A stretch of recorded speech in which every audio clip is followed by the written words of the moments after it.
All right. Hey guys, I am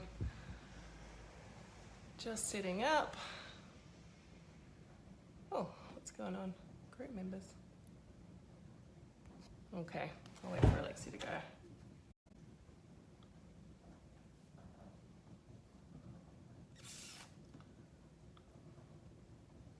Oh, here she is. I will see if I can invite her on.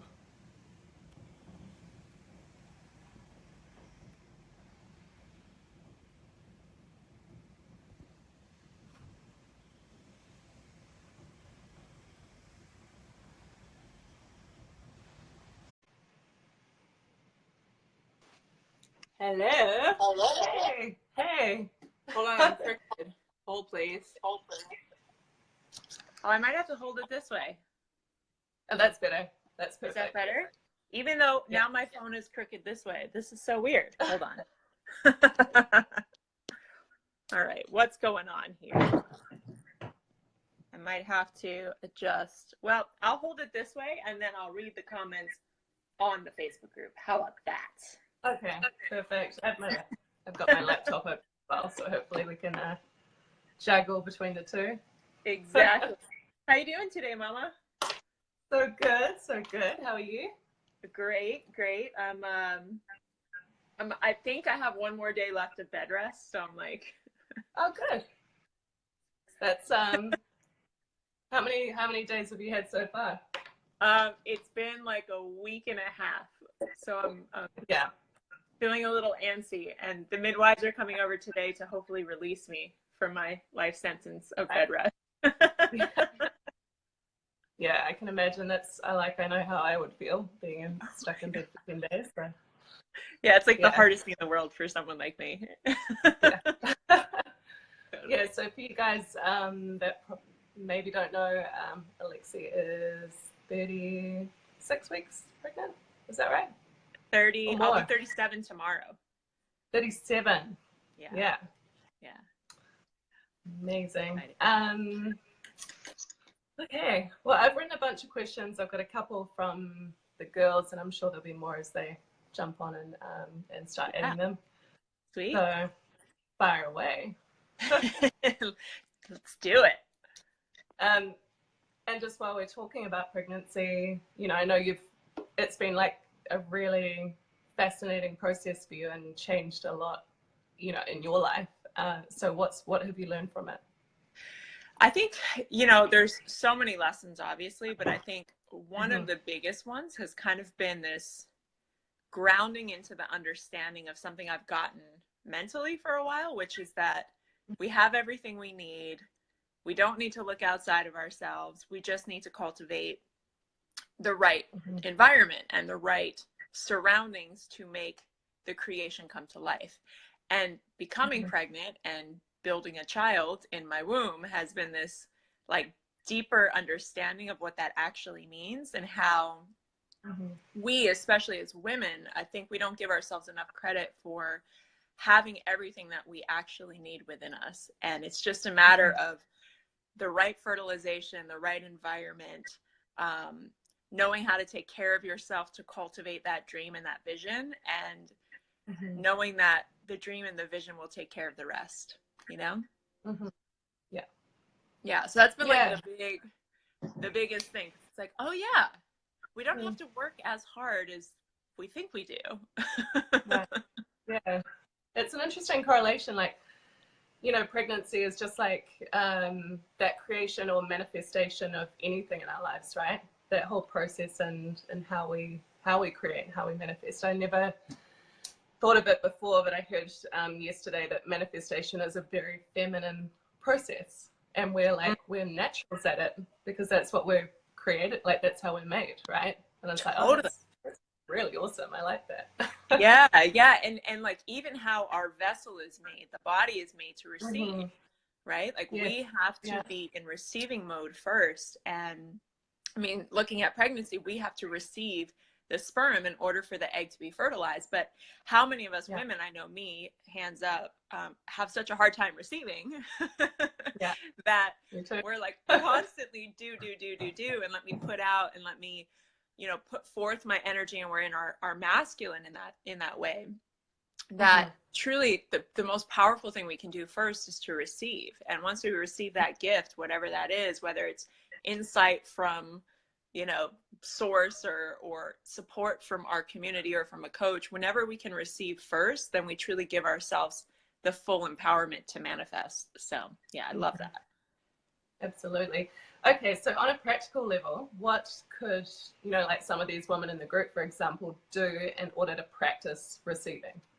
Oh, okay. So I actually worked with a coach on this years ago because I was terrible at receiving and I needed somebody to like kick my ass and hold me accountable. So she literally had me going to like the grocery store and, you know, anywhere I had to go run errands. And I don't know if they do this in New Zealand, but here, you know, people say, do you need any help to your car, especially if you have a lot of bags?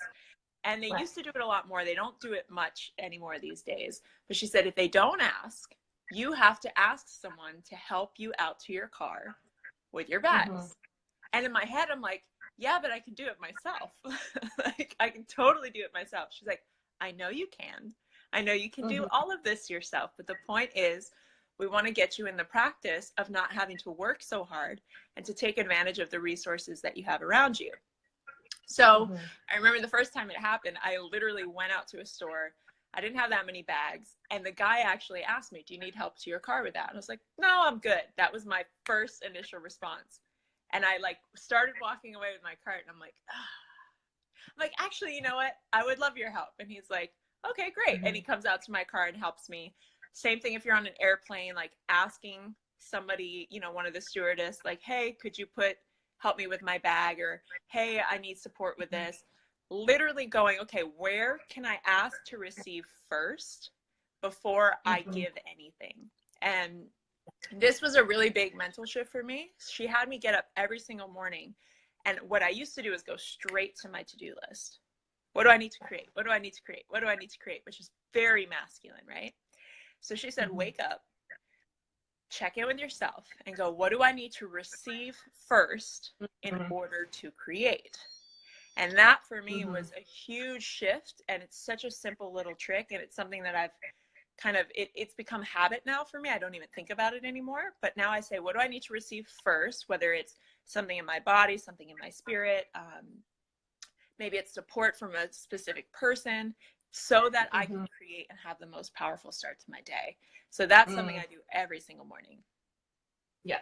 It's also really interesting, like, especially in New Zealand, because, you know, you guys have been here a few times and you know how polarity is pretty out of whack here. Yes. And we really like have a very dominant masculine energy.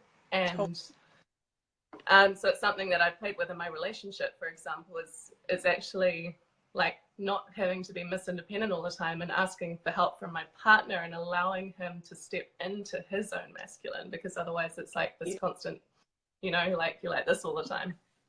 Yeah. And that, like, I'm sure he loves that. You know, it's like, yeah, I don't know about you, but so much. Yeah, like when I first started asking even Preston, my husband, for support, it's like, it feels so weird because it's like, well, I can do it. I don't need it, you know? But he loves it, and he loves feeling like he can take care of me. And especially in today's world where the feminine is so, like, we're pretty equal in a lot of ways with the masculine in terms of, you know, we can get the same jobs, we can make the same or better money. We don't necessarily need the masculine as much as we used to need them. And so the masculine is left kind of feeling, well, what's the point? Like, why am I here? And women have really just made it even harder for them to feel like they're needed and necessary, because we've got this whole independent thing, which is great. But in partnership, men need to feel that. They need to feel needed and wanted and feel like they've got a place and they've got a purpose. Yeah, we've got to stop cutting their balls off, really. Yeah. Like, to put it simply, yes. Yeah. Absolutely. So one of the questions from, I think it was, I can't remember which girl it was from, but it was just how to stay motivated and consistent even when your energy is not. Because obviously we're always like up and down with Yeah, that's such a great question. I think, you know, I've found different ways that work for me. Currently being pregnant, I've had the, I don't know how many moms there are in this group, but I've had like the obvious, like, what's it, quite a few?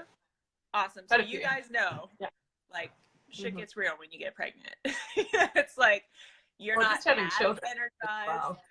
Yeah. It's like, you know, and then you have the baby, which I haven't had the baby yet, but then that's a whole other stack of things that it's like, you're not sleeping, you're breastfeeding through the night, all these things. And what I found is through that, my ego will want to shut down all the time. Like, my ego does not feel like it 99% of the time. You know, my ego wants to not answer phone calls, not answer emails, not do that next creative project, not build curriculum for my course. Like, my ego doesn't feel like it for the most part. But what I've realized is when I operate out of my ego, I have these like really powerful bursts of motivation sometimes when my ego can see the reward and the light at the end of the tunnel. And that doesn't last. And I used to rely on that being the thing. Like, oh, I'm so motivated. And I would have these like incredible fast starts, but then I would just fall off and lose momentum. And then that would be another project on the back burner. Then I'd start something else, right?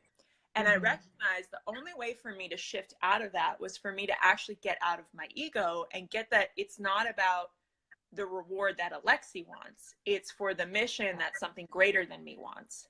And, you know, I'm not religious by any means, but as you know, I'm spiritual and kind of believe in this whole big unified space up here. And I recognize that something landed on my heart and my spirit to do something bigger than myself. Something that I, as Alexi, do not feel like doing the majority of the time. You know, like even getting on stage and speaking in front of thousands of people, like the ego me does not like that. It's like, and you know, we've talked about this. I am an introvert. I would prefer to be in my home by myself, like, not talking to people, you know, like I am so comfortable in my own Alexi personality that I would never do this mission if I operated from that space. And so I have to keep continuously getting out of, okay, this isn't about you, Alexi. This is about the mission. This is why you're here. You're here for something so much bigger than the personality and how the personality feels in this moment. So there's been moments where, you know, we just did our workshop tour all over Australia, which, you know, I was 6 months, 7 months pregnant, 14 to 18-hour days. And everyone's like, how do you do it? And honestly, I didn't feel it, because I wasn't in the Alexi mode, you know, where it's like, oh, this is about me. I was in the, this is about my mission. This is about serving. Who can I serve? Let me get out of my own way. What do I need to do to show up for this? Instead of, oh, I don't feel like it. Oh, I'm too tired. Oh, my back hurts. Oh, I wish I could sleep in a little bit more. And that for me has been the biggest shift, is getting that. There's going to be 1,001 times when Alexi doesn't feel like doing anything, nothing. And the mission is so much bigger than me. Yeah. And that leads so perfectly into another question, because this is something that like so many of us lack, that like knowing what our mission is, or lacking purpose. And so what do you recommend to people for like figuring that out and finding purpose, so they have got something bigger than themselves? Yeah, it's you know, it's one of those things that I believe we have multiple missions in life and one purpose. So I believe like we all kind of have a similar purpose, which is just to keep on doing what you're doing, keep going, keep moving forward, keep getting up every time you fall down, because the purpose of life is to live it, right? And living doesn't mean that it always looks sparkly and beautiful, but it means that it's messy sometimes, and you don't know when you question yourself, and you're kind of all over the place sometimes, and that's okay.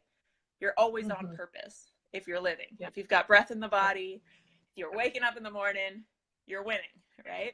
But when it comes to your mission, this is something totally different. And I think for me, mission has shifted a lot over the years. The more I've gotten to know myself, the more I've come in tune with my soul's mission. And earlier on, my mission was very influenced by what I saw out there. You know, I saw Tony Robbins was like my first personal development person when I Me was a too. kid. Yeah, I loved him. I was like, this dude is young and he's powerful and he's amazing. Like, if he can do it, I can do it. And I thought it had to be very Tony Robbins. You know, I thought it had to look like that, where I was speaking on stages and like doing books on tape and all this stuff. And it was very influenced by what I saw. Now, the more I got into the game and the more I did the work and the more I tried a whole bunch of things and failed and also succeeded as well, the more I actually learned what felt right and felt aligned for me. And the only way to truly discover that is to be in the game. And so many people want the mission to be perfect, and they want like the mission statement to be perfect, and they want to have it all figured out and planned and have an idea of what it's supposed to look like, and I'm supposed to do this and I'm supposed to work with this person.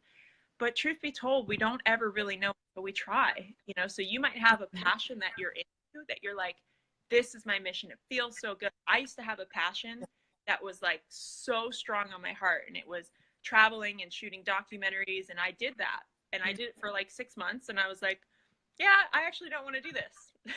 Like, no, this isn't it. This isn't it. But I would have never known unless I tried and got in the game. So my suggestion is, A, take the pressure off. It's not going to ever look perfect. You're not ever going to have like a clear, direct, here's my mission, and this is exactly where I'm going, and da-da-da-da-da. But get in the game and try something. Try something on, so you at least have that real life feedback. Like, does this feel good? Does this resonate? Does this work for me? Do I like the result? Do I like playing this game? If you don't, keep it moving. Try something else. And sometimes it's as simple as that, where so many people are just thinking about it for so long that the idea becomes so big that they're stalled because there's so much fear that it has to live up to this big idea versus just starting with one little step, you know? Yeah, it's really good. It's just like that constant movement and moving forward, right? Yes, exactly.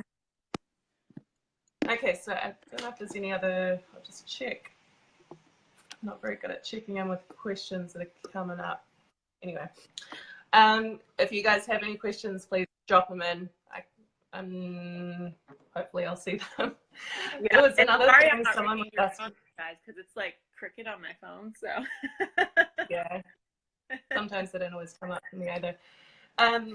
There was a question about dealing with negativity, and that's a little bit vague, but I think that kind of feeds into environment as well. And like when you're dealing with negativity from friends or family members, or I'm sure you can speak on that.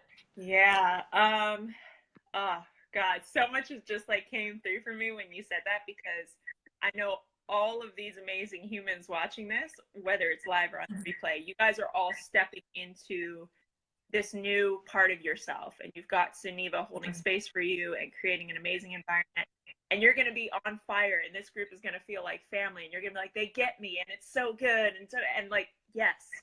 And what ultimately happens is the minute you start shifting the self here, your environment starts going, wait a second, you're different, you've changed. I don't know if I like this new version of you because I don't know how to control it. I don't understand it. This isn't the person that I've been used to. These aren't the same kinds of conversations. And unfortunately, the more work we tend to do on ourselves and the more we truly take ourselves on, it tends to shine a light for other people who haven't been willing to do the work, who haven't been looking at themselves, who haven't been willing to take themselves on. So that does create an interesting environment for you all to truly test how committed you are to this new emanation of yourself. And a lot of people will resist it. They'll say, oh, well, my partner just doesn't get me anymore. We're going to break up. Or my best friend, she doesn't understand me, so I'm just going to take space. Yes, that's one way to go about it. And another way to go about it is to actually declare and conversate and have that communication around, hey, this is really important to me, and this is something I'm stepping into, and I get that you may not understand it fully, and that's totally cool, and I'm in 100%. So if this doesn't resonate for you and you're wanting to take some space, cool. If it does resonate for you, but you just don't understand it, and you have questions about it, I'm open.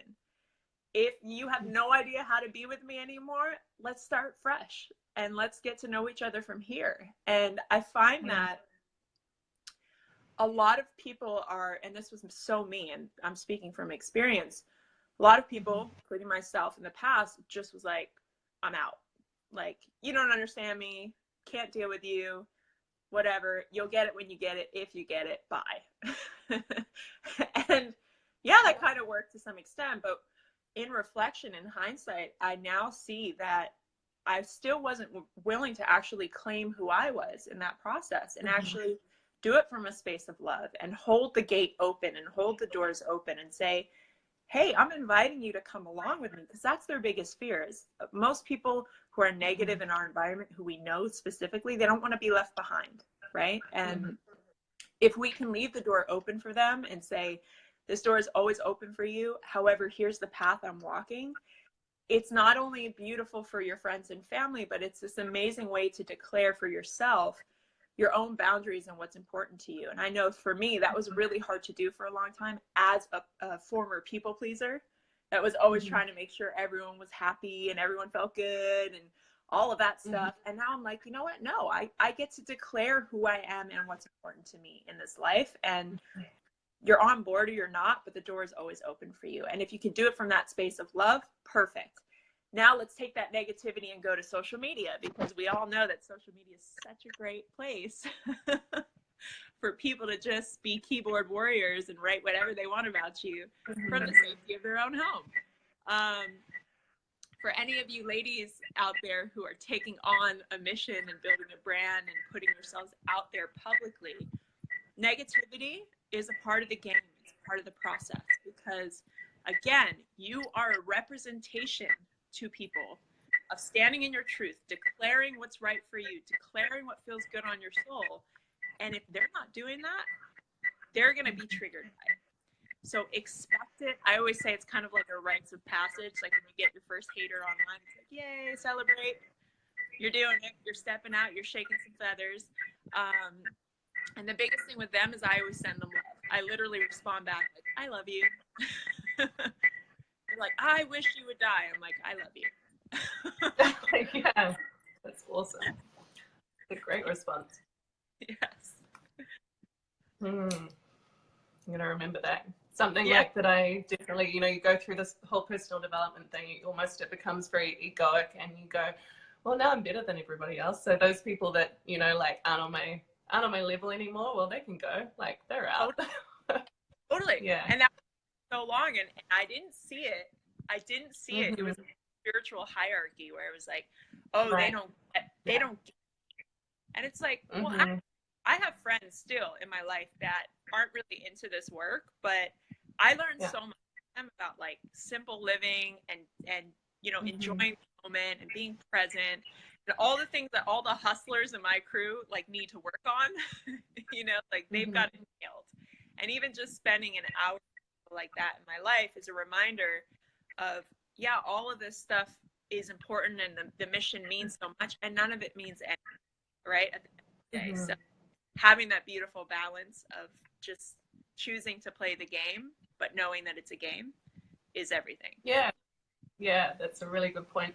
It's an interesting thing that I've kind of been thinking on the last week, because I've been quite triggered by my beautiful husband, and I'm like, I've always been very reactive to that situation, and in the last few days I'm like, okay, well, how can I be different in this, and how can I look at this as my personal development, instead of seeking, like, you go out there and do all these courses and everything else, but actually right here is where I get to practice this, and that's what I'm leaning into, and it's a very interesting game. Yeah, and that's everything though. Like, that's mastery to me. You know, I think so many people get the work when they're in the room or when they're in the course, because of course it's set up for you to win. Like, you're in an environment where everybody's in the same game and everyone's on the same track and playing by the same rules. But the minute you get like plucked out of that perfect little environment, you know, that perfect little greenhouse for you to grow in, and you get put in the wild with people who aren't using the same language, who don't have the same distinctions, who aren't practicing and committed to the same things that you are, game on. Like, that's where the real work begins. And I think you're absolutely right. It's the best workshop you could possibly take, is being in the real world, applying the tools that you learn in groups like this, or at workshops, or in books. Application's where it's at, because it's so easy in theory, but until you actually get into relationship with people who don't play that same game is when it gets tested. Yeah, absolutely. So one big thing that I see coming up, and it's something like, you know, I feel like I battled with my whole life, and I feel like most women battle with in a big way, is the whole body image thing. It's definitely come up in this group already, and I know that you're in the modeling industry and music industry, so that would have been a really big thing for you as well. Can you talk us through how you worked through that, and what were the things that helped you the most? Yeah, you know, I was really fortunate at a young age. I think I was 14 when I had my first mentor in modeling, and she was probably 21, 22 at the time. She had been modeling since she was a teenager, and she did, in the modeling industry, there's like high fashion modeling, and then there's real people modeling, and she did real people modeling. And she made a ton of money, had an amazing career. And when I was 14, well, basically from 11 to 14, I was like a stick, like straight up and down, super skinny, no curves. I didn't hit puberty yet. So it was just like every fashion agency's dream. They were like, oh my gosh. You know, I was working in Milan, and I was working in Italy, and all this stuff. And then I hit puberty, and I was an athlete. So like, I was doing track and field. So I had really thick thighs, and I had a bigger butt, and I was curvier on top. And all my agents like freaked out and basically told me I had to lose all this weight. And I was doing really well and excelling in sports at the time, and thinking like, well, I can't lose weight. Like, this is muscle. This isn't going anywhere. And I'm competing next week. I can't lose my muscle. And I remember I had this moment at my agency, which was Major Models at the time, is what they were called. And the woman they measure you. You used to have to come in and get measured once a week. And she measured me, and she said, we're going to have you lose 5 inches on your hips, or else we're going to drop you. Now, 5 inches. A lot. Yeah. A lot. Yeah. I don't even know how that's possible, first of all. And the suggestion was, there's certain diet pills, and also like cocaine and all these other things that all the other models were doing to keep the weight off and to stay thin. And I'm 14 at the time. I'm a teenager. So I call my friend, and I'm like, oh my gosh, this just happened. And I had this moment where it's like, I'm not good enough. Like, I don't fit what they need. And again, at the time, this was one of my missions that I was very influenced by society on, because I thought, oh, how cool would it be to be a model and travel the world and make money? Like, this is the life, right?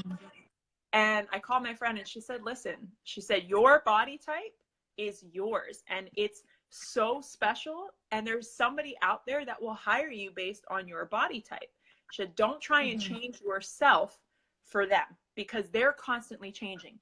She said 5 years ago in the industry, it was the Amazon.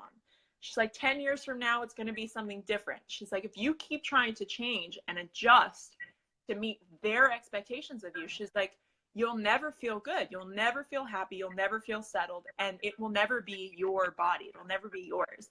And that hit me in such a way, because I really got like, shit, I could be chasing the idea of perfect my whole life, essentially, for them as my agents, or for a man, or for society's version of what I'm supposed to look like. Like, even think about it now, like, as women, and Preston and I talk about this all the time. Preston's my husband, for those of you who don't know. As women, we look at these images of like J-Lo. J-Lo's like damn near 50 years old, and she looks amazing. Right? Like, J-Lo, Demi Moore, like all these celebrities who are getting work done, and granted, some of it's better than others, right? And there's nothing wrong with that either. But the idea is, when J-Lo came out 15 years ago, maybe longer, totally dating myself now, it wasn't cool to have a butt. But then J-Lo came out, and then it was like the Latino booty, and the booty was everything. And then Kim Kardashian came out, and then it was like, oh, Now it's all booty. And now it's like extreme booty, where it's like these crazy, like outlandish size booties that are the thing. And back in the 90s, it was breast. You know, it was like boobs all day, because it was like rockers and people that like really love these busty girls. And society and media is training us based on the trends of how we're supposed to look. And this was the same thing that happened to me in modeling. It's like, based on the trends, based on what's happening in fashion, here's how we need models to look right now. And it's no different for every woman, because we're all influenced, whether we watch TV and read the magazines or not, we're all influenced by this idea of what is culturally acceptable right now. So like, for instance, in Australia, we noticed that like the fit woman is more popular in Australia than it is in the US. Like super fit, kind of like more of like the buff, what do you call it? CrossFit. That's more of like a thing. That CrossFit body is more of a thing in Australia for women than it is here, let's say in Los Angeles, where it's more about the yoga body and the Pilates body. So you've got to ask yourself, like, am I going to keep chasing this idea of whatever's in the moment, whatever's trendy right now, to try and make you happy, you happy, you happy, you happy, when I'll never feel happy? Because if you're constantly chasing this idea, you're going to get there. You're like, okay, I finally have the yoga body. Okay, trends are going to change, and then it's going to be about CrossFit. Okay, well, now I'm going to get the CrossFit body. And you're constantly feeling this space of like unsettled in who you are and what you've been given. And I remember making, you know what, I'm just going to embrace that I'm athletic, and I'm going to embrace that, yes, I'm tall and thin, but I'm also curvy, and I like my curves. And if I don't work for this agency, fine. And I remember I stopped modeling for a while, came back around 21 after my time in the music industry, and I met an agent who said, do not change a thing about your body. You have the perfect proportions for fit modeling. Now, fit modeling is not fitness. It's literally where you work with designers, and they design clothes on you based on your measurements. They said, you've got a perfect denim fit body. And then I became the #1 denim fit model in New York City. And I was making a fortune working behind the scenes. I didn't have to like put makeup on. I didn't have to get dressed up. I got to work with the top designers in the industry. And it was easy. And I didn't have to change who I was. I got to eat how I ate. I got to take care of my body and be healthy, but I didn't have to change who I was. And that taught me so much about really like tuning in and saying, okay, how does my body want to feel? You know, my body wants to feel cherished. My body wants to feel nourished. My body wants to feel active and activated. And let me do that. Let me listen to my body and take that on. And through that process of eating really well, moving my body in ways that felt really good for me, cherishing my body, loving on my body, through that process of just like daily things that I would do through eating, walking, biking, all those things, my body found its place. And my body kind of settled into this beautiful frame that is its natural state. And even through pregnancy now, it's like my body's changed quite a bit, and I'm loving every part of it because it's my body's natural state in this stage, and I get to honor that and love it. And I'm no longer chasing the idea out there because I don't want to be a prisoner to some idea. I want to feel at home in my one home that I have, which is my body, you know? So it was a choice point for me. Yeah, it's crazy how like women spend most of our lives just hating on this gift that we're given. And I did it for a really long time, and it was only literally, you know, it's changed a lot over my life, but it's only been in the last 6 months that I've completely turned my thinking around and gone, well, fuck, like, what am I doing? You know, like, why am I hating on this gift that I'm given? Because like, not even many people get to be alive as long as I have, or have all their limbs or anything else. Like, this body is getting me, is my vehicle. And it's just a slap in the face of the universe to be hating on it like this and treating it with such disrespect. It's It is, and it's also hard because, especially for women, we've been programmed to think we're not there yet. We're not enough yet. Like, if we don't have this product or this size or this shape or this cup or this whatever, these eyes, these wrinkle-free faces, if we don't have this perfect vision of what our body's supposed to look like, we're not good enough yet. And yeah, if we keep listening to society, we'll keep believing that, because you hear something over and over again enough, you start to like go, oh shit. And then your friends are doing it and everyone else is doing it, and you're like, okay, so this is the thing now. And I don't know about you, but another thing that supported me was like shutting down as many external voices in that space as possible. Like, I don't have cable, I don't watch commercials, I don't read magazines, because every time I read a magazine I felt like shit about myself. You know? And even Instagram, like Instagram has become the new magazine where we're scrolling through and seeing, at one point I look through my Instagram feed, I'm like, I'm following like 18-year-old models that are all a size 0. You know? And I was like, I need to change my feed. And I started, because I recognized I was going like, oh, is my face getting wrinkly? Like, because I'm so expressive, so I have these like wrinkles here. Oh, maybe do I need to start thinking about that stuff? It's like, no, I don't want to do that. So I changed my feed, unfollowed all the 18-year-olds, and I started finding these incredibly extraordinary older women, like 40s, 50s, 60s, 70s, 80s even. There's a woman who's 87 I follow, who's like so next level with her fashion, and just like she's a character. And these women are so distinguished, and they've given me a new paradigm of what beauty is. And I see it now every day in my feed. And it's a reminder to me, is like, that's fucking beautiful. Like, owning the skin you're in and doing it in a way that's so unapologetic. That's what I aspire to, you know? Yeah. Yeah. So being really intentional about the environment that you're creating around you, I think is huge in this area, right? Huge. Huge. Yes. Cool. So a lot of the women in this group are in business or starting businesses, and you're like the amazing businesswoman in so many ways. And I did a business breakthrough 3 months ago. Alexi knows everything. So I think it'd be amazing for you to talk to these women about, like, what advice that you give to these, you know, starting up, or I don't know. Maybe I'll just let you roll with that and see what comes out. Biggest thing with business, and this goes back to kind of what we were talking about before. Like, check in before you launch anything, before you start anything, before you're like, yes, I'm going to do this. Check in and go, is this my ego that's doing this based on what has been projected to me that I'm supposed to do?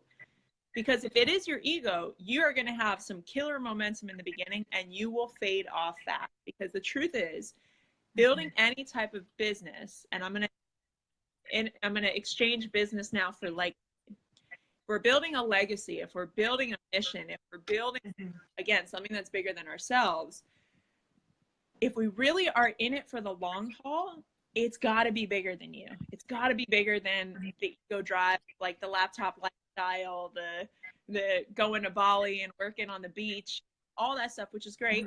All part of my business. I love it. And it takes work, and it takes time and dedication, and it takes getting out of your own way when the personality you doesn't feel like it. So the first thing I always say, and it's so important, is make sure you are in alignment with who that that soul actually needs. I'm back. Phone call interruption. Yeah, so you really want to make sure you're aligned. And Sunniva, I actually saw in your group you asked them about their values, which is great, because getting clear on your values is really the first step. Like, what do you actually care about? Like, what if you fast forward, however old you are, fast forward to 85. You're 85 years old. You're on your deathbed. Let's go 95, because, longevity, and we're all healthy. We're all taking care of ourselves. Let's go 95. We're 95. We're all on our deathbed. we're in that space where we're reflecting on our lives. We're looking at our relationships we've built. We're looking at the people that we've attracted into our lives. We're looking at the legacy that we've left behind. What do you actually see for yourself at that space? Like, what actually matters to you at that age? It's not going to be the cars, the this, the that, the that. It's going to be the things that are like deep and meaningful and have value for you. And that's going to look different for everybody. But the point is, get clear on what that is now and then work backwards from that vision. So if you're living your life from your legacy at 95 today, I guarantee you will find and move into a deeper alignment with your business than you will ever be working from your ego. And your ego, again, you can have like short bursts. It's the difference between width. Like, okay, you can go really wide. You can make a lot of money really quickly, a lot of different ways. You know, so many ways to make money now pretty easily. Or you can go deep and you can create depth and you can be here for the long game and the long haul. And you can make a deep impact on people's lives. So you really got to get clear. Which game are you playing? Are you playing for width, numbers, popularity, money, kind of like the surface, which there's nothing wrong with that, but just be aware, okay, I'm playing the game for width right now, or am I playing for depth? Am I in this for the long haul? Am I deeply committed when I don't feel like it? Am I willing to stay in the game when everybody else quits and everybody else is leaving and throws in the towel? Am I willing? That's number one. Number two, get people around you that are killing it. And Sunniva, you know this well, you know, environment is everything. And that's why I'm so happy they have someone like you, because you have done this. You've built this for yourself multiple times over in different industries. Having somebody who has been there before, who has built the thing in a way that you're like, I respect how they built that. Be around people like that, because it instantly up levels your mindset. If you're hanging around with people who are like, oh, my 9-to-5 job sucks and I'm in debt and which nothing wrong with any of that. I've been there, right? But if I'm surrounding myself with those people, my mindset is staying at that level. I can't possibly see anything other than my environment. So if you really want to take your game up, hang around A players, hang around people who are playing the game in excellence, hire coaches like you have with Sunniva that are killing it, that can guide you and say, hey, yeah, I may be 5 steps ahead, but I'm going to share with you how I got from step 1 to step 5. Like, that's everything, because then you'll save yourself a bunch of time, a bunch of mistakes, and a bunch of money because you'll have someone to go, here's the way it actually works. And I wish I did that sooner. That's that part of me that didn't want to ask for support. I was like trying to go at it myself for so long. And when I finally like got over myself and asked for support and put money down and hired coaches, like my whole life changed, because I had a leg up. I actually had some insight into that future self that I was creating, versus trying to like think that I knew what that was. Like, think about it. I'm here right now, right? I'm making a certain amount of money right now. I've got a certain family situation right now. I can't possibly know how to get to my future ideal self, because I haven't been there yet, right? I can fantasize about it. I can have ideas about what it looks like, but I need to make sure I'm around couples that have been together for 30, 40, 50 years in order to model my relationship off of, which Preston and I do. I need to make sure I'm around people who have $10 million businesses that are working way less than I work, because that's what I want to do. And so this is how I'm setting up my life and my environment, is that anyone that I see that is playing the game that I want to play, future self, 3, 5, 10 years from now, I'm making sure they're in my corner, whether we're friends, they're my mentors, they're my coaches, and I am stopping at nothing to make sure that my environment is so sacred for that. So that's a huge one. That one alone is like game changer. All right, so look at the next level of where you want to be, and then find the people that are already there. Yep. Right? Yep. And a lot of people say, well, what do I have to offer them, and how do I become friends with them? Or sometimes you have to hire them, right? Sometimes you have to hire them, and sometimes all you have to do is say, how can I support you? You know, I have people in my life right now that are like family to me that have just reached out and said, hey, how can I support you? And they've, you know, helped me do an event somewhere. They've, you know, put me up at their place in the UK for a week when they were out of town and I was in town, and now they've become family to me. And it was that easy, you know? Yeah, totally. I mean, I did it recently because I'm coming to LA in 2 weeks, or not even that long now. And I'm going to Sterling's event. He's a coach over there who's doing amazing things. And I reached out to him and was like, hey, how can I support you? And then I looked at, well, what could I do for him that would do that? And I was like, okay, well, he doesn't currently have an audience in New Zealand. So I said to him, well, hey, let's get together, let's have some green juice, and let's live stream to my audiences so you can grow your following here. And that way, like, right, I get to spend time with him, I get to, like, you know, shadow him and learn some stuff from him, and I also am doing something that supports his business. Totally. And so, yeah. It's such a, right? And you know, Sterling's a good friend of mine, and Sterling just got back from Australia, and we kind of did that in Australia. It's like, hey, let us help you out and hook you up with the right people in Australia. And now he's like, dude, I owe you guys. That was amazing. Like, thank you so much. Because now he sees that he can build his entire business in Australia, which he never even thought possible. And now you're about to do that in New Zealand for him. That's massive. Massive. Yeah.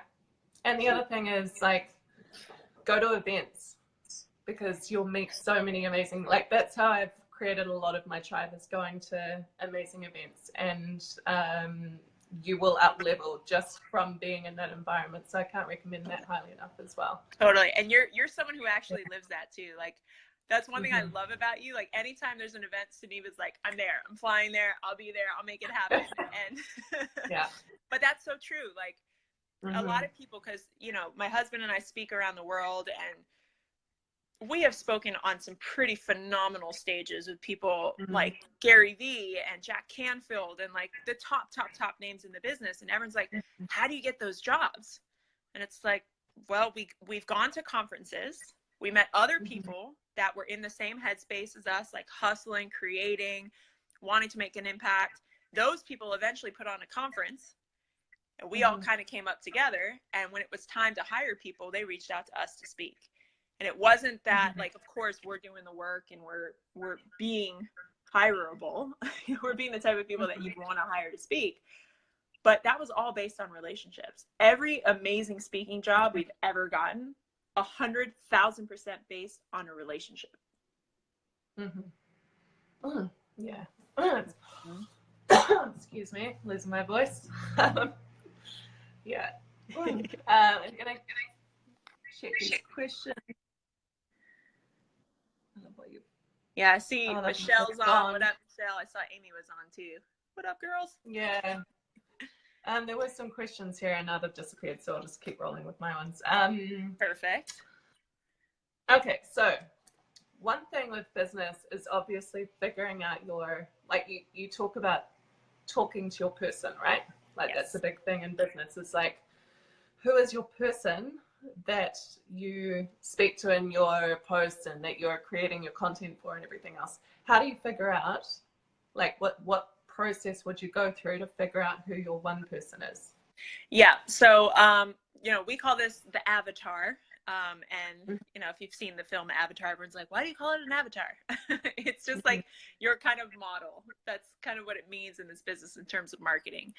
And your ideal person, you really want to think about where you were at, because ultimately we're always attracting who we are, right? Or who we've been or who we're becoming. So you want to think about, okay, who was I a year ago, 2 years ago, 6 months ago? I was a person, what was I seeing? I was seeing all these messages in the media that I'm not good enough. I was seeing that this and that, you know, isn't aligned with my life because I'm not driving this type of car. And I was comparing myself to the outside world. Okay, what am I hearing? And you want to kind of go through all the senses. What am I feeling? What was the pain that I was in? What was the gain that I was looking for? What is the conversations that are happening around me? What's my environment like? And really peel back and create this person, just like as if you were writing a script for a television show. You have to, like, really have your person nailed. They've got to have a backstory. You've got to know where they shop. You've got to know what type of stuff they're reading online. You really just want to get into their psyche. And people say, well, why do I need to know all that? Well, because the minute you know that, you're actually having a conversation with a real person. And a lot of people name their avatar. You know, I've named my avatar in the past, and now it's, my person is so clear to me because it's who I was. It's literally who I was when I was in that part of my life where I was struggling to find purpose and passion and all of these things, but I couldn't figure out how. I was missing the how. So all my work, everything I do, every live I do, every post I put out, every conversation I have, every book I've written is written to that person who is in that struggle. But I had to do the work to actually get to know who she was and who he was before I could ever even speak to them. Because here's the thing too, a lot of people, especially a lot of you guys who are in business or wanting to get into business, we go, but what do I really know? You know, what do I really know? It's like, yeah, I know how to do this, but is that enough? Like, is that worth getting paid for? And the answer is yes, because the answer is you're 5 steps ahead of where you were 5 years ago. And there's a person 5 years ago that needs exactly what you know now, that's become so commonplace, that's become just like how you live life. And it's so common sense to you that they can't even fathom that type of life. Like the stuff that I teach now is so common sense to me, but 5 years ago was not. I had to work hard for that. And if you can dial in what has become your everyday, your mindset, your strategies, your gifts, your talents, all those things that you've been able to kind of hone in on, if you can hone in on what those are and know that there's someone 5 steps behind you and know exactly where they're at, then you start to recognize your worth. And so it's really about building confidence as well as understanding your avatar, because you start to go, oh yeah, that person 5 years ago, my avatar does need this information because I needed it. You know, I found it. I hired this coach. I read that book. I took this course. I found it, but they don't have it yet. So how can I provide it for them in a way that is digestible, in a way that maybe is easier than the journey I had? Like, how can I make this so, like, here's a silver platter. Here's exactly what you need. Let me give it to you. And then they come on the journey with you. So the avatar is critical, not just to learn how to speak and communicate with your people, but also for you to really get that you have so much value to offer people, even if you feel like you're still in the beginning, you know, because we all have to start somewhere. So your beginning is really like a level 2, 3, or 4 to somebody else who's at level 0 or 1.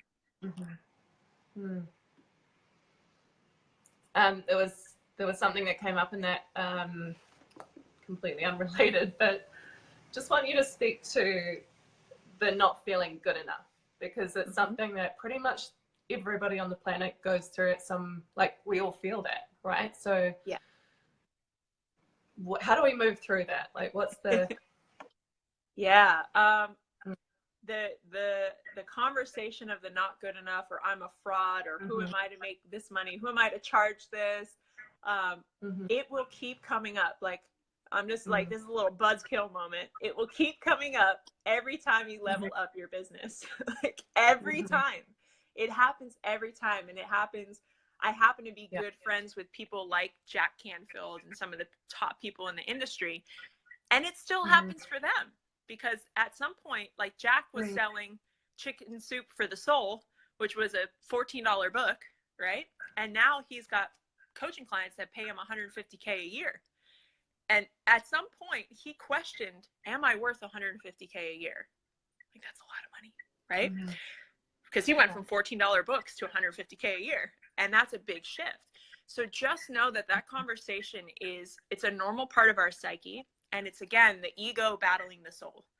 You know, the ego's going, can I deliver? Can I show up? Am I worth it? Is this good enough? I'm not playing like they're playing. It's a comparison game. Oh, well, Tony Robbins is doing it this way. Jack Canfield's doing it this way. Marie Forleo is doing it this way. I'm not doing it that way. So can I charge that much? And the only way we get through that is by evidence. That's the only way the ego can actually relax, is evidence. Because you can tell the ego all day, no, you're good enough. You are totally worthy. And the ego's like, yeah, okay. right? Like, how many times have you done affirmations and the ego's like, shut up? Yeah. I don't know if I buy that right now. And Yeah. For me, evidence is the key. And the only way to get evidence is to get in the game and find out. Now that I've been coaching people for years, now that I have been doing workshops for years, now that I have an online membership community that is crushing it for years, I have so much evidence that that is like the bomb. And I know I'm really good at it. Why? Because based on the evidence, based on results, I am. Like, I could look at the results and try and make it something other than it's not. But based on results, I'm really freaking good at what I do. And I know that now. Now, as I step into the next level where I'm taking on, you know, Preston and I have a couple celebrity clients that we coach. And we charge an extreme amount of money to work with them because we don't really do one-on-one coaching. And when we first were like looking at it like, shit, can we really charge? Like, can we charge this much? You know, and it's like, well, they want this level of access. This is how much my time's worth. Based on the evidence, yes, we can. And it still felt tricky. Our story still came up. But now, based on results and based on the results that our clients are getting, it's like, shit, we could have charged 3 times as much. Damn. You know? So what I will say is, one, that conversation will find a way to creep its way in. Always. It's a part of our ego, and our ego is a part of who we are as humans. We can't get rid of it, but we can learn how to just be in relationship with it and say, okay, here's my ego. It's coming up. It's questioning. I get it. I see you. And you need some evidence. Okay, so what's some evidence? When I first started, I literally took, if I got a Facebook message or a comment on one of my videos from like one of the 2 people that used to comment on my videos, I would take that and I had a document of all the amazing comments, like, thank you so much. That really touched me. I really needed to hear that today. Evidence. Facebook message. Hey, that Facebook Live you did on that like was everything. Copy, paste. And I would read that and say, based on results, I'm exactly where I'm supposed to be. I'm doing exactly what I'm supposed to do. And if it hits 1 person or 1,000 or 1 million people, stay on course, let's. Because based on results, this is working. So however you need to get results, however you need to remind your ego that you're playing the game and you're doing a damn good job from right where you're at, do it. Right. So focus on the good stuff and stay in your lane and stop looking what everyone else is doing, pretty much. Yeah, because comparison will freaking kill you every single time. Yeah. Like, if I compared I was comparing myself to Tony Robbins when I first started. Really? I was a brand new coach comparing myself to Tony Robbins. Probably not the best comparison. Yeah, it's kind of like, well, if we're not perfect, then like, what's the point? We should be perfect now, right? Totally. And I forgot all those sports that I used to play where I sucked in the beginning. I was terrible. And I had to be terrible for a while. I had to slowly get better. I had to be in the game, getting evidence, and knowing that it's a process. You know, it's such a process. And especially in today's world, everyone wants it fast and now. And like, you know, how do I go from 0 to 1,000 followers and fans and dollars now, overnight? And it's like, it's a process. It's a process, and it takes time. Yeah, and be okay with being uncomfortable, and be okay with being shit at stuff, right? Like, you've got to start at the bottom, and work your way up. Like, it doesn't, But a lot of people don't want that. That's that adult mentality. The adult mentality is, I'm supposed to know how to walk already, right? The kid goes, well, I know how to crawl, I know how to sit up, but I don't know how to walk yet. And then the kid gets up, falls, gets up, falls, gets up, falls. If the kid had the adult mentality, they would give up after the 2nd time and be like, you know what? It's just not meant to be. Based on these results, just not meant to be. Because obviously if it was, that would have been really easy for me to walk. And so it's just not. So I'm just going to go and do something else that's easier, like crawl, because that's what I can do. You know, versus the kid is like, no, I'm just going to keep going. And we need that beginner's mindset to just say, well, it's fine. It's just, a fall. I didn't die. Yeah. So let me just get up and keep going. Yep. Okay, so when one of the questions was, we all have different rituals in the morning, but what do you do to powerfully start your day? What are your rituals that like help keep you in the game? Yeah. So I have an interesting thing. Much like you, Sunniva, I don't know if you've talked about this yet, but I have a thing where I don't like ever feeling like constrained. Like freedom is my top value. It's like I'm on bed rest right and actually, out of all these women, freedom was a value for most of them. Of course, because you attracted them. Of course. Yeah. So good. So I get you guys. Yeah. My whole thing is I like freedom. I don't like regimented stuff because it feels very like controlled, and I don't feel like I have freedom. So I have like what we'll call like a ritual basket. I have a basket of a bunch of stuff that I love, that I know fills my cup, that I know makes me feel amazing. And I wake up in the morning and I ask that question, what do I need to receive today in order to create? And sometimes the receiving is go receive a podcast episode on business. Sometimes the receiving is go listen to Conversations with God, book 4, where it's like more spiritual and like dropped in. Sometimes the receiving is go out for a walk, put your feet in the sand, and let the ocean hit your toes. It's different every day. Sometimes it's like go for a power walk and like listen to, you know, something really inspirational and like, or go out and record a video. Sometimes it's very nuanced and very different depending on the day, depending on the mood, depending on where I'm at in the world, because I travel everywhere. So my schedule is never like the same. And I still have my bucket to choose from. Like I'm not waking up in the morning going, I'm wondering what I should do today. It's like, okay, here's my options. How do I feel? What feels good to me? Okay, this feels good in my soul. Perfect. Boom, let's go. Walk day today. Today is a day where I'm getting straight into work because I'm feeling so creative. I'm receiving this download from the universe. I need to just write this down. I need to journal. Okay, cool. So it's different every day. However, I will say this, every single day, no matter where I'm at in the world, no matter what I'm doing, whether I'm on an airplane for 3 days straight or anywhere, I'm constantly learning. So even if it's through a conversation with somebody, I'm going, okay, what's here for me to learn? How can I grow? How can I expand in this?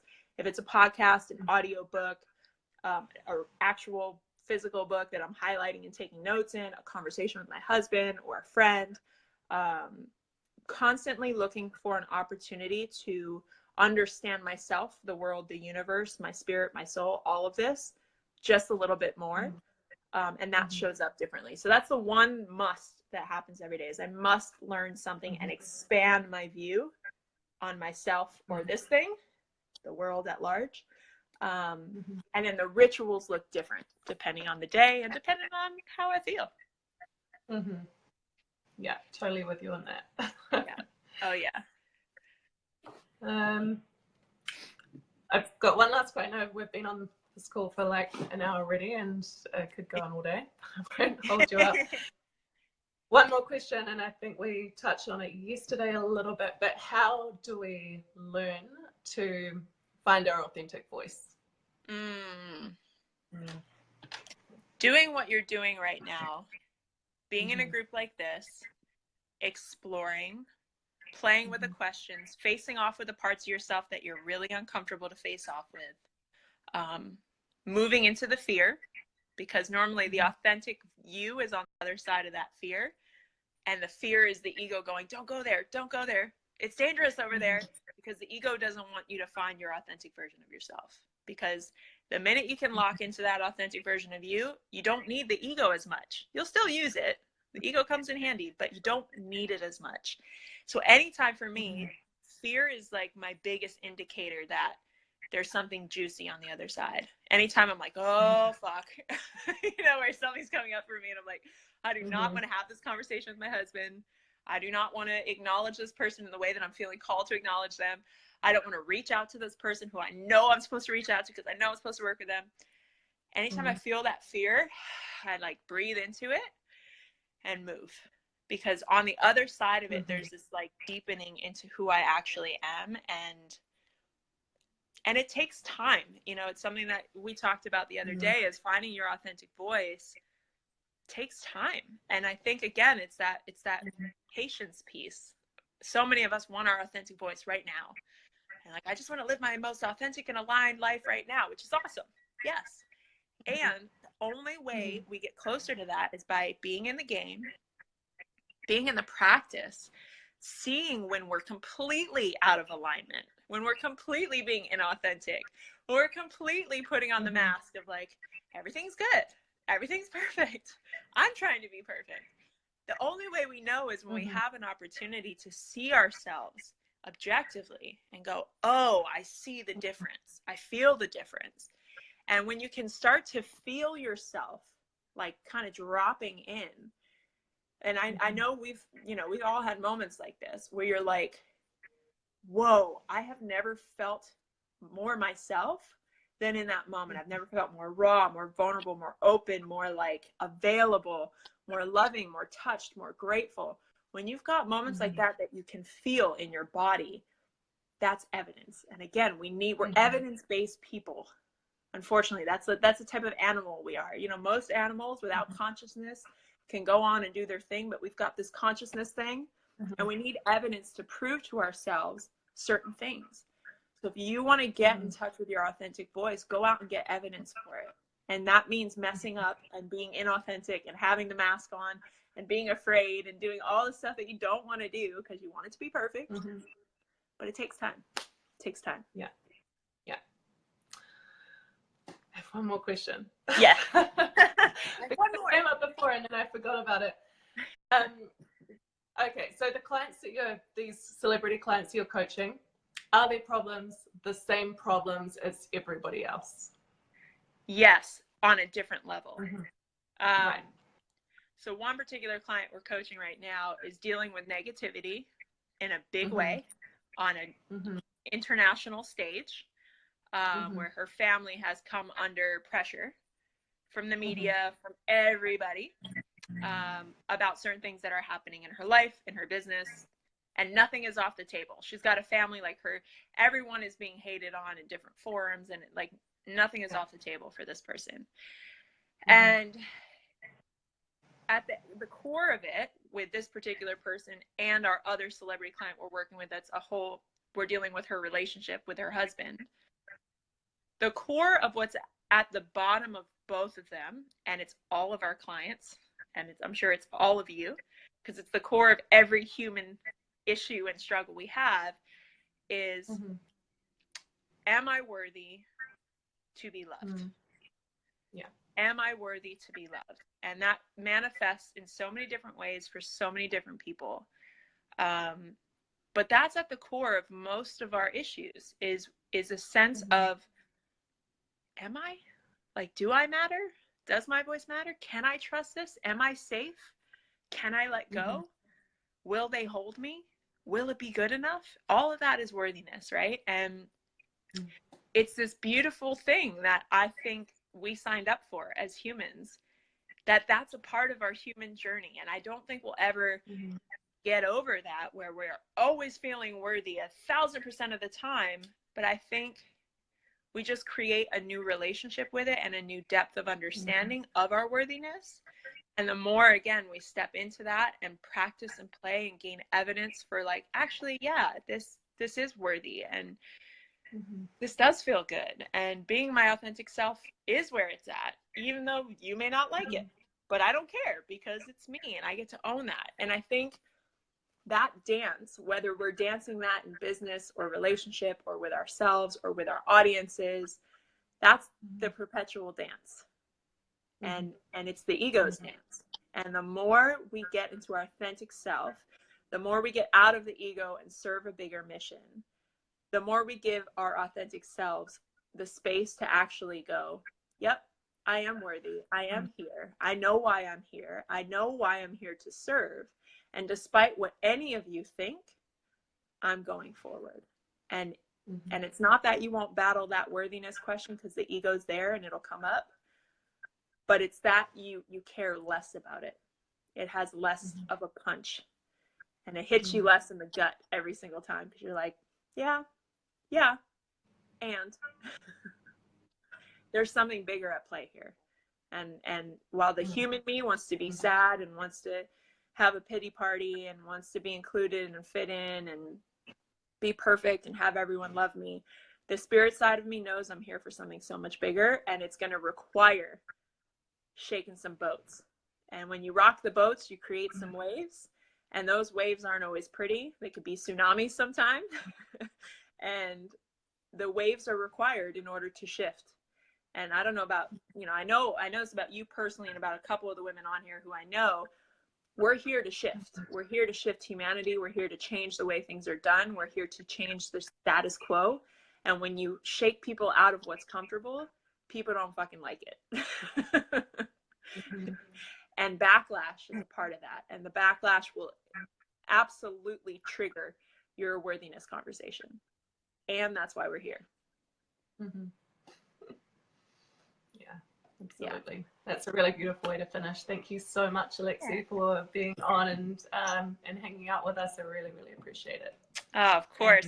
And I'll look through the group and check the comments, since I couldn't read sideways. But thank you for having me on. And I just want to acknowledge you, Sunniva, for putting this group together and holding space for so many people to find a life on their terms, because I know, just by knowing you for as long as I have and seeing you in the work, it's so rare to find women who play at a particular level in their business, but also in their life, and truly take that on and live it personally. So I truly want to acknowledge you for that, and celebrate all of you ladies that said yes to working with Sunniva, because she truly is, like, she walks the talk. So excited for what's to come for all of you.